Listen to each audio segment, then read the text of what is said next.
I know lots of people are coming down on Elon right now and being really hard on him because, yes, when he freed the bird, sure, but he was still censoring people. I mean, I actually have to be careful that I don't push too hard on the corruption stuff. I feel like he's been dropping hints to us, like he's trying to communicate to us, and almost like he's a hostage. Look at that. I had lipstick on my teeth this entire time. Anyway. Hello and welcome to the first episode of Political Newbie. My name is Noah Clark and this is a space for newbies to politics like me. I'm also new to podcasting, so thank you so much for being here. I want to start off by saying that I am uninformed, so when I say newbie, I really mean it. I am not a political animal. I'm very new to the space. Actually, I was pilled, I think red-pilled, by RFK last August 2024. And that's when I just started discovering that my thoughts weren't my own, that I had been conditioned into thinking and feeling the things that I was based on the information that I was consuming, and I was only consuming information from the left. Consuming all that information, of course, I always had my own opinions, but like, for example, when they came out with Donald Trump in 2016, I listened to everything that was told to me by left-wing media, and I pretty much didn't want Donald Trump to be president, and I thought life was going to end at that point. But there were some things that I thought, wait, they're blowing this out of proportion? Like, that was my gut instinct. But nevertheless, I was like, big picture, he's terrible. And in many ways, he was. I mean, the CARES Act, Operation Warp Speed, etc. But the bottom line is he was part of the elite group that was being attacked by another part of the elitist group who wanted to silence him. His free speech was under attack, and that's what he was fighting against. So in a way, in that sense, he could relate to us, right? And I think that's why a lot of people related to him when they did. I was one of them. But I think that's what it was. But now, we're in a different era. This whole, unmarked men rolling up on you and disappearing you on the street, from arresting you on campuses, threatening, defunding universities, threatening to defund universities.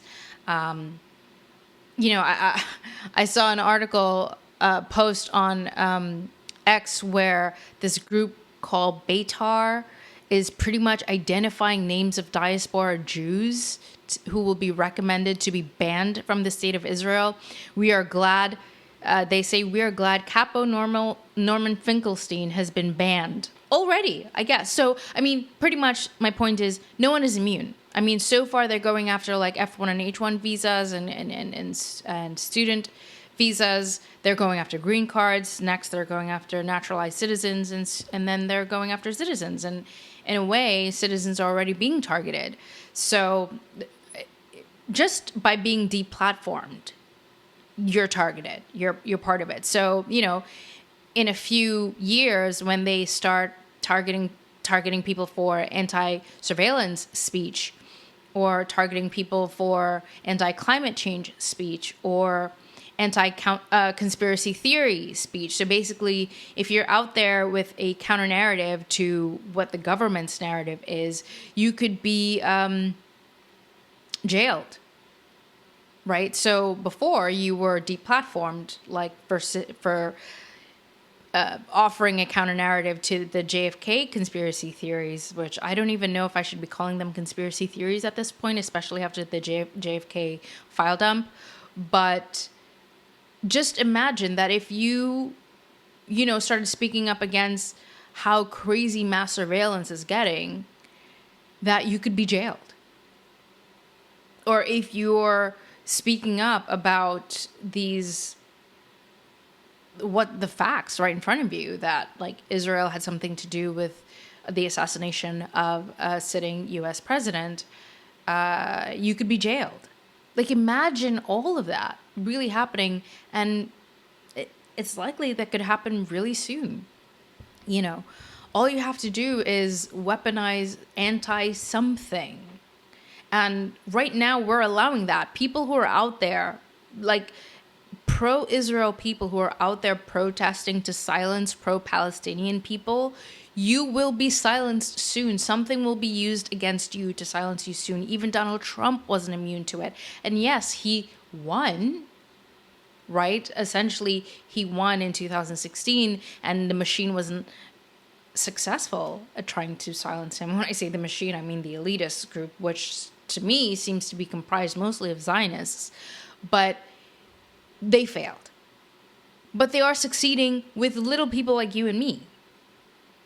You know, so we unfortunately don't belong to the elitist class. And when we allow when we allow these small groups to try and take away the only defense we have, which is free speech. I mean, without free speech, even the Second Amendment is useless.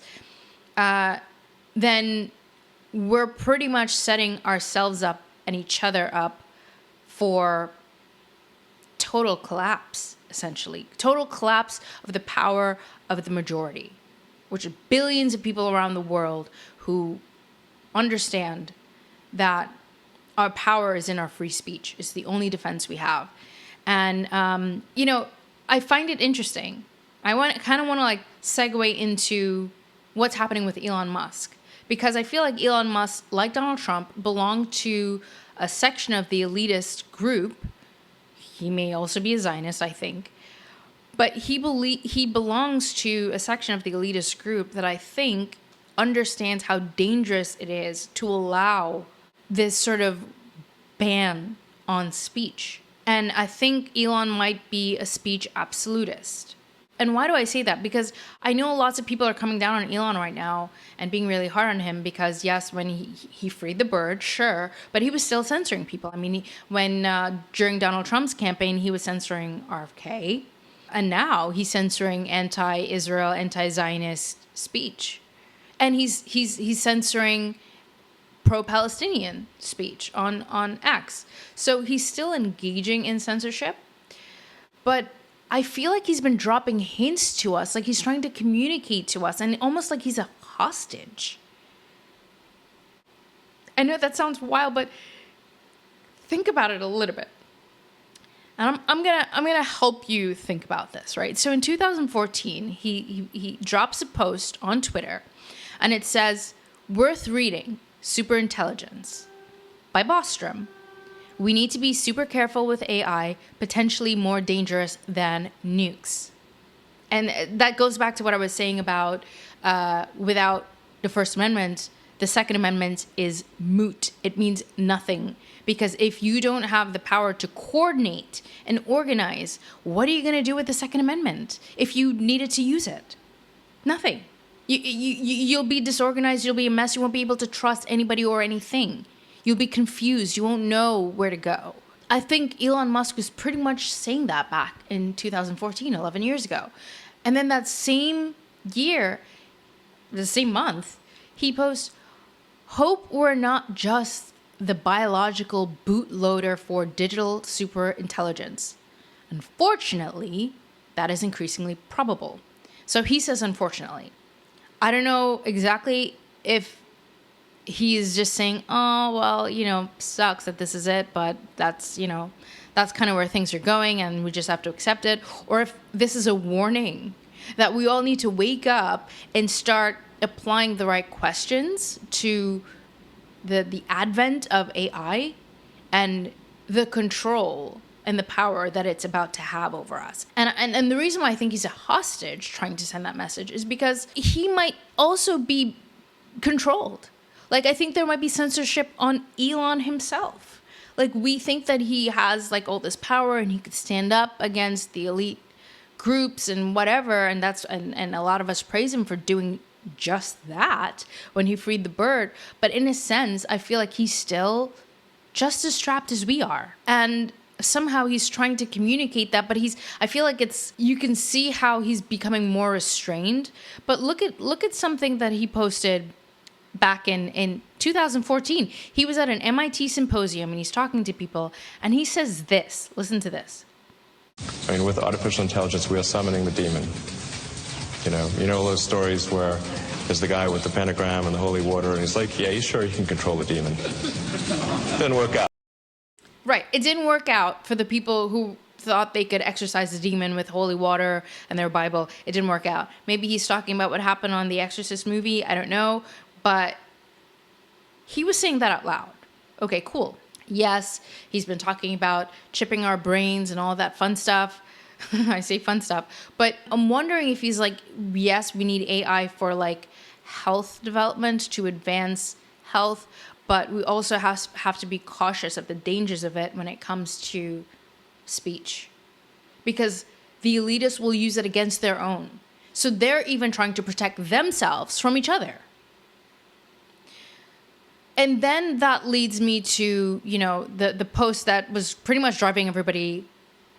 It triggered everybody recently, where he says, as I mentioned several years ago, like back in 2014, it increasingly appears that humanity is a biological bootloader for digital superintelligence. And to me, that means he's been pretty much saying, are humans like just there to be the predecessor for artificial intelligence, just like the tadpoles were the predecessor for humans? I don't know, but this seems more like a muzzled warning. Like he's still issuing the same warning, it's just a little bit more muzzled, and he can't free the bird as much as he wants to because he's not allowed. And I mean, he even said in the White House that, I think he said on Joe Rogan that they could assassinate him. He said that out loud. I mean, this is really going to get me assassinated. It's like I'm not lengthening my lifespan by explaining this stuff, to say the least. I mean, I was supposed to go back to D.C. How am I going to survive? This fucker's going to kill me for sure. I actually have to be careful that I don't push too hard on the corruption stuff, because it's going to get me killed. He's now pulling away from Donald Trump and disagreeing on his tariff policies.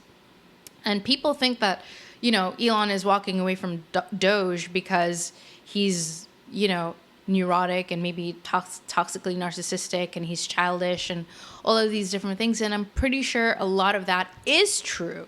But what if he's disagreeing with Donald Trump because he really, like a lot of us, became Team Trump because he believed that Trump could be that person who's willing to stand up against the faction of the elites who are trying to silence people like him and silence people like Donald Trump.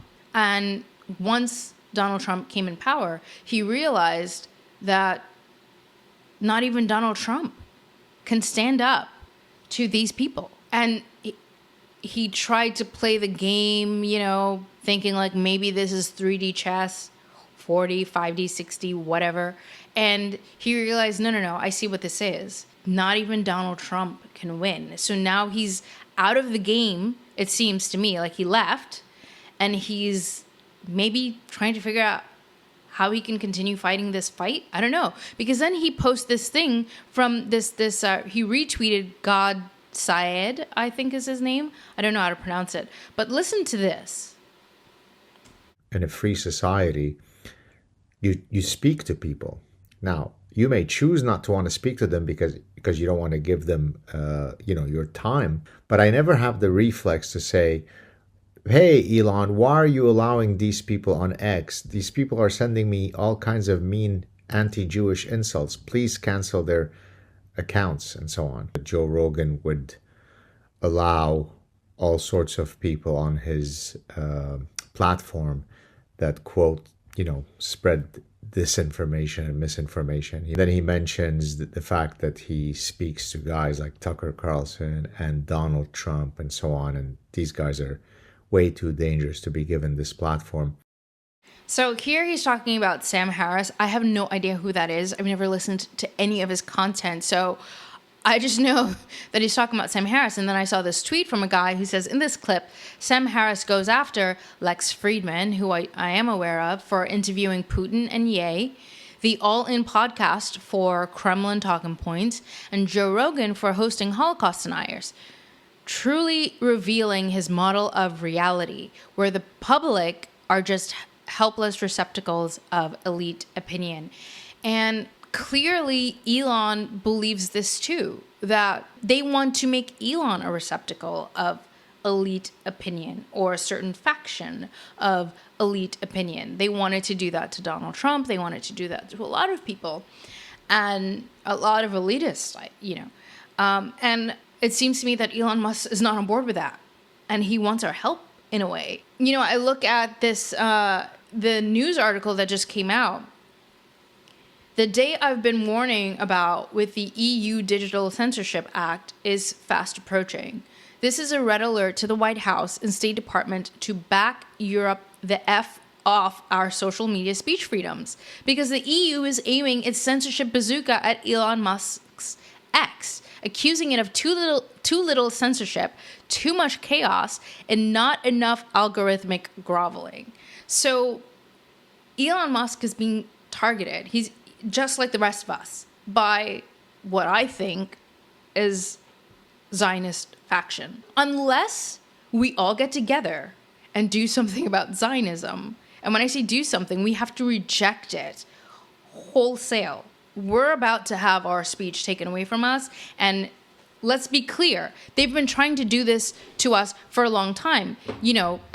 Arresting us without due process. They've been doing this during the Red Scare, COINTELPRO, the post 9/11 detentions. They've been doing it. The Palmer raids in the early 1900s.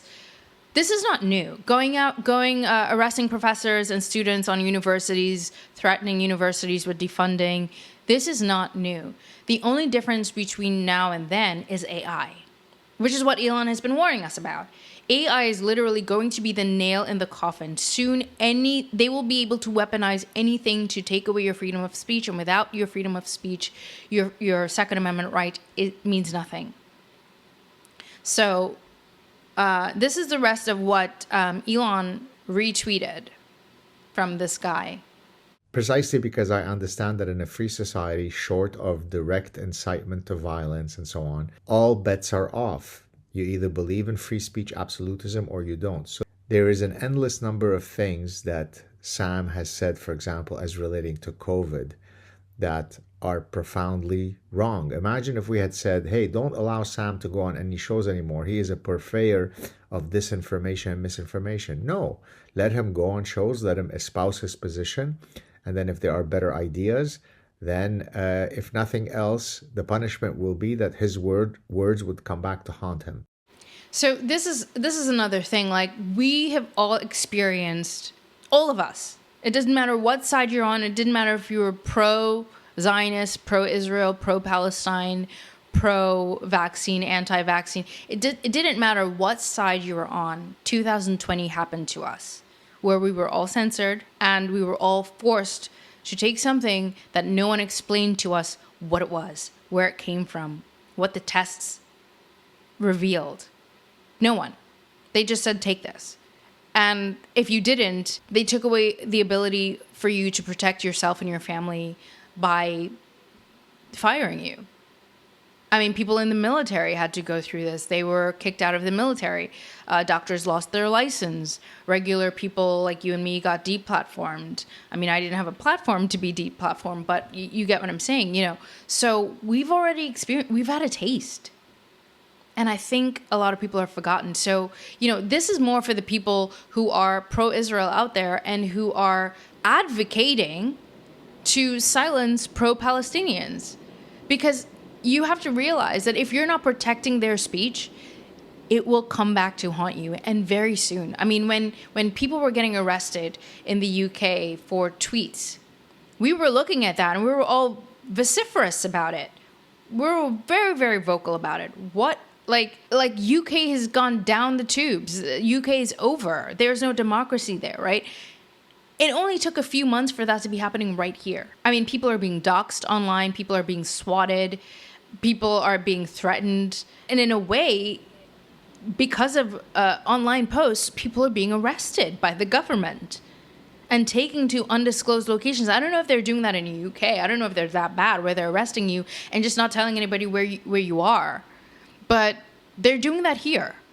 So we took it to another level, it seems, which is creepy. So Godsod goes on to say this. The descent of Sam into immoral consequentialism and violation of every deontological principle. So he says that Sam Harris is descending into immoral consequentialism. And basically, it's just like justifying bad behavior because you think it's going to have a good outcome. When he says that, interlogical principle, that as a result of descending into a moral consequentialism, you are now violating interlogical principle, which is the foundational rule that governs the relationship between different systems of logic and thought. Interlogical principle allows diverse perspectives to coexist and for meaningful exchanges to happen. And he's saying that Sam Harris is violating this, and so many people are violating this. The descent of Sam into immoral consequentialism and violation of every deontological principle continues unabated. And again, it's a very powerful lesson, which is don't commit that fallacy. Don't commit that fallacy. So, after reviewing all of this, it really feels to me like Elon Musk is a hostage. I also feel like maybe Donald Trump, to some extent, is a hostage himself. RFK is definitely a hostage. I mean, he has literally sold us, and we know he was genuine when he was telling us that vaccines are not properly tested, that we need more science on some of these vaccines that are out there. And he literally came out in a tweet recently and said that vaccines are safe. At least the MMR vaccine is safe. So we know that's not RFK, right? He's being held hostage. Many people in our government are being held hostage for some reason or other, whether it's blackmail or whatever. Our government is being held hostage pretty much. And we're next. I mean, we're already there, but I mean, we're going to be a hostage completely and totally. And we won't be able to escape. So for the people out there trying to silence each other, who are supporting the government's Project Silence, because that's what's happening. The government is conducting Project Silence right now. And AI is the nail in the coffin. It's finally going to accomplish this project. I mean, Project Mockingbird has been in effect for a long time. I don't know what the other one, the MK Ultra program has been, flourishing. Look at Britney Spears. Look at what's happening to, they tried to do it to Ye. They may be trying to do it to Wendy Williams. And I'm pretty sure a lot of other celebrities who did not make it were victim to that. So listen, the government has been working on, and whether it's the government directly or a subsidiary of the government like the CIA, which might be the actual government at this point, they are running these operations and they're getting better at it. And Operation Silence is about to have 100% success. So let's reevaluate our motivation to silence people who we don't agree with. Either don't have a conversation with them. God said that if you feel like you're not going to get through to someone or you're not going to have a healthy conversation or debate, choose not to talk to them. But to promote silencing them is you shooting yourself in the foot. Anyway, that's all for this episode. I don't know where this is going to take me, but I'm sure you have. Look at that. I had lipstick on my teeth this entire time. Anyway, I would love to hear your comments, your thoughts on this podcast. Any suggestions any suggestions you have for me. I have a Invisalign thing on. I will be back in another episode. Thank you so much. Bye.